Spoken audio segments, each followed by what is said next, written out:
Okay. Hey guys, it's me, Zazalene and Elias. And you're listening to. Hey, we can say it. 3, 2, 1. What are we gonna say? Chipserival, the podcast. The podcast. Three, two. Chipserival podcast, the movie podcast. Let's go.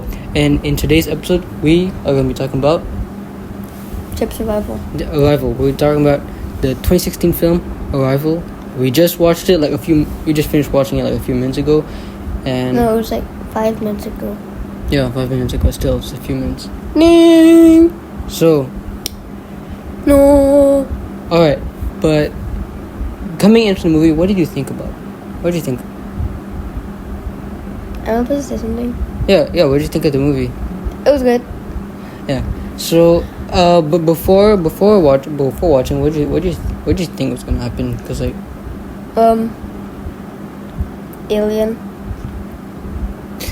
so like, I remember coming across the movie in a letterbox account, from like an album of the year user, and it looked kind of interesting. The poster had like a giant oval thing. Chip. Yeah, Chip. And it looked pretty interesting, and put it in my watch list. And I remember last night. We were just messing around and playing Letterbox and just like going through stuff. Remember that? Oh yeah. You watching person. Hi, watching person. Do you want to suggest a movie? Suggest a movie in the comments right now. Yay! Now we can watch the movie, but I hope it's not a boring movie. Like, yeah. Anyways, wait. Stop. Anyways, and decided to check it out. Put it on my watch list, and then we were playing around in Letterboxd last night and stuff. And I went to the movie page because I forgot I added it. Stop doing that. I'm taking the phone. I looked around with it because I forgot I added it, and you questioned like, "Yo, Zach, what movie is this?" Remember that? No. Oh, you don't remember? No. And then we decided to just put it, and then along with the next movie we're gonna talk about in the next episode. We're not gonna give hints, except it's a cat movie. It's a cat movie. So, and also it's animated. Yeah, along with the. And also the name of the movie is. Like one word. Anyways, along with the cat movie, this was gonna be in our watch list because we watched the trailers before last night. We're actually gonna talk about the movie. Talk about the introduction first, and then The introduction is boring. And it looked interesting, right? I thought it looked interesting. I mean, the trailer at first it looked kind of generic, but over time it looked really interesting. So, now that we've finished watching the movie, what are your final thoughts on it? What do you think of it? Come on. Okay. What did you think of it? Because like honestly, I said it was good. Yeah, but you need to go more in depth of it, you know? Yeah, but I thought we were going to talk about the movie. Yeah, we are. But we're talking about something. Yeah. So, bro, honestly, might be a 9 out of 10 movie. That movie is low-key kind of phenomenal. But like, going into the movie. What are you doing? What? What are you doing? What? I'm just playing with my hand. Okay. But the start of the movie opens up with like a window kind of thing. A monologue ends on a monologue. Same thing, same shot. And I think that's pretty cool. And throughout the movie there's like these like flashbacks, you know? Flashbacks. And only as it progressed do I realize it's actually what's it again? The future. It's actually a foresight into the future, which I find really creative, and just the whole like storyline. It isn't linear, you know. It's kind of all over the place. From the beginning of the movie is actually from the future, and you only realize that once you're at the end of the movie, and that is just really creative. And I was just the entirety of the movie. I was just really focusing on that, just really focusing on the story and piecing together the story of the main character, which is you forgot his name already. This. It was Lewis. Yeah, Lewis Bex. Yeah, it's really interesting. So, Elias, what do you think of it? Like, what do you think of what do you think of the flashbacks and anything? Do you find it confusing? Do you find the story confusing, or do you find it easy to follow? I find it confusing because I thought those were flashbacks. Yeah, same. And yeah, but did you ever realize? Did you realize it was like from the future, or did I have to tell you? You had to tell me. Yeah. Only in the end. Only in the end. Yeah. I thought that was a flashback. Still, even in the end, I was like, wait. That guy said it was that. But how is he the father? Wasn't that a flashback? Well, actually not a flashback. It was a future. Yeah, that was really creative, and like also the alien designs. I really find. What are you doing? The soundtrack. Okay, yeah, but not now. That's a movie soundtrack. Yeah. Okay, but not now while I'm talking. No. What, do you have anything to say? No. Or are you just complimenting the soundtrack? Do you like it? Do you like the soundtrack? I mean, the soundtrack is amazing. It's very, very immersive. And very creepy, too.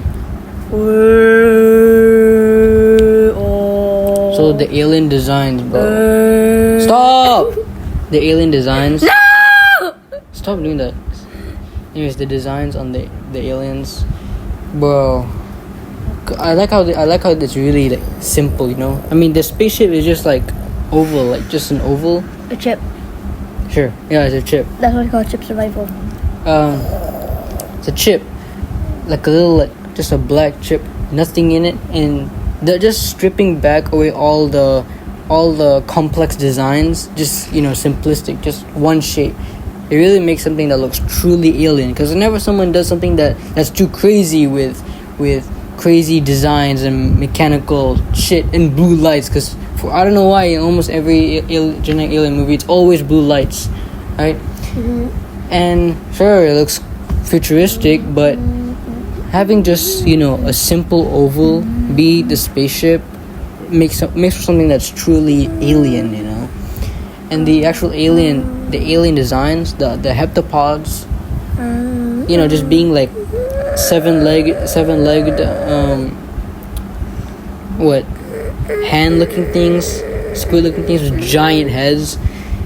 Yeah, that makes something look truly alien. They have no mouths, no eyes. Their time is non-linear and whatnot. They speak in a language that's just like logograms.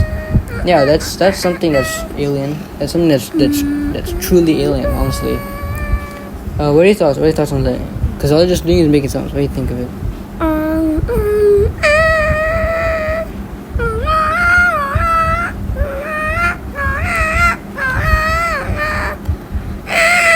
What are you doing? What's that? What's that?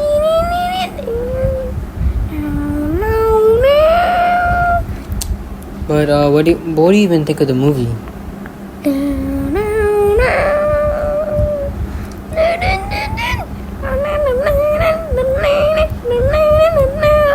Is it you sing the world's like musical theater play thing? Enough! This is a podcast, okay? No screaming or making sounds. Fine. You're not even talking most of it. What do you want to say about the movie? You want to let out any thoughts? The movie was good. Is that it? Is that all the? Do you have like any criticisms? You didn't. The movie was good. That's it. That's so lame. But you did like before recording. You did say it was like a 7.5. Yeah. What do you think? Why? What do you think? Because I think it was good, but it was confusing, and also the people there were so dumb. They were like, "Hey, I want to blow up alien from the wall. Wait on!" And then I get pew pew, and then I go, pew pew. But they didn't even pew pew. They were just yapping for no reason. Yeah, they didn't even go to war or anything. What do you do? You want to say something? Why you have it so close to your mouth? What do you want to say? The movie was good. Okay, yeah. Alright, anyways. Although I think it was a fantastic film. I wish there was a lot more in it, honestly, because they didn't really show too much of the aliens, right? They didn't show too much of the aliens, and especially the aliens from the other sites. They didn't even show that, but still find it really interesting. And how the aliens, even though they look really just creepy, they're not malevolent or anything. They want to help humans, which is good. But it's just infuriating how that no one knows that. Everyone just wants to go to war. Oh yeah, let's go to war with the aliens, but they don't even know, like, oh yeah, they're actually like really cool. They're really chill, and they want to give humans like a gift to see in the future. The gift of their language. It's like, yeah, bro, oh my god, I gotta watch that movie again sometime. It's like, bro, it's pretty hard to follow, but I got it. So what are you doing? Anyways, I think that's it, because I really don't know what else to say. I really forgot like everything. Like and Elias is not saying anything. I'm doing the alien language. Well, the language doesn't even have sound. I know. I guess make it the language is symbols, but still, I'm just talking like how they talk. They don't even talk.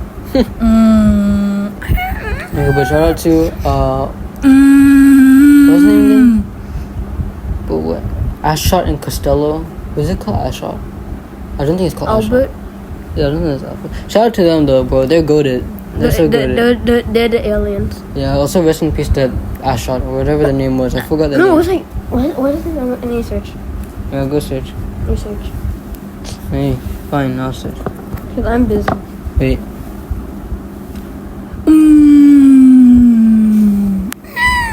Let me just search it up real quick. Maybe.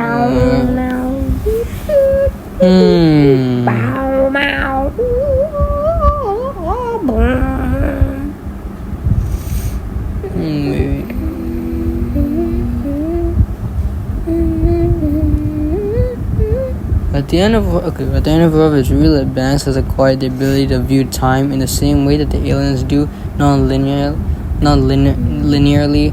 This means she's lost all concepts of past, present, and future, with each of these points bleeding together in her perception, happening all at once. Oh, okay, that makes sense. Okay.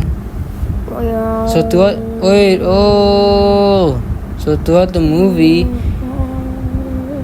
the past, the present, and the future all is just together like that, because she doesn't know. Okay, that's really cool. Wait, Heptapod languages. There's a page for Heptapod languages. I want to learn that. Really? I'm learning it. Actually, I don't know it. It's just lines and circles and What's the name? We put search their names, not their language. Heptapod A and B. Well. Search Heptapod language, not Heptapod. No, Heptapod name, not Heptapod language. Fine. What are their names? The heptapods.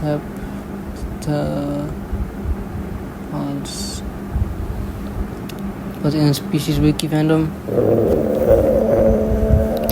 Heptapods are sapient spacefaring extraterrestrial species. After first contact with humans, two heptapods named Abbott and Costello. Okay.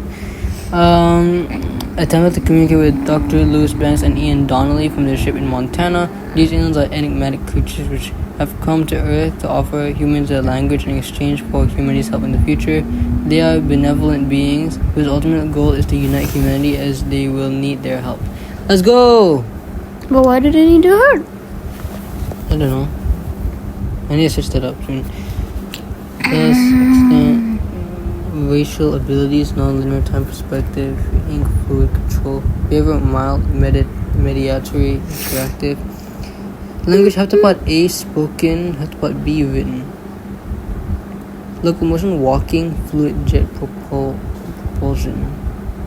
Culture and society. Wait, I kind of want to read about this. Culture, communication, and language. Heptapods use low-pitched thrumming vocal communication that is unpronounceable by humans, classified as heptapod A, and a written script, heptapod B. The vocal and writing components are unrelated. Heptapod B does not present sound as they have no apparent eyes.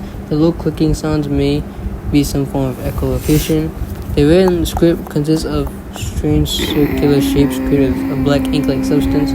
The circular shapes are modular, being composed of various subsections conveying different meanings or concepts. Heptapod B can induce a non-linear perception of time for those who immediately learn and understand the language, due to the logograms being free of time and instantly complete whole meaning rather than an unfolding line of meaning like English.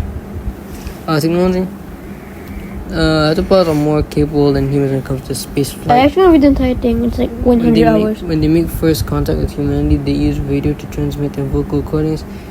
Heptapod ships, referred to as pods, are 450 meter tall vehicles composed of black stone-like material of unknown composition. The pods are oval and somewhat flattened in shape, resembling an immense obsidian concave lens. They completely lack any surface features. There are no visible thrusters or steering mechanisms, nor are any emissions whatsoever detectable from these pods. There is, however, a small vertical corridor leading to a transparent barrier through which the humans communicate with the heptapods.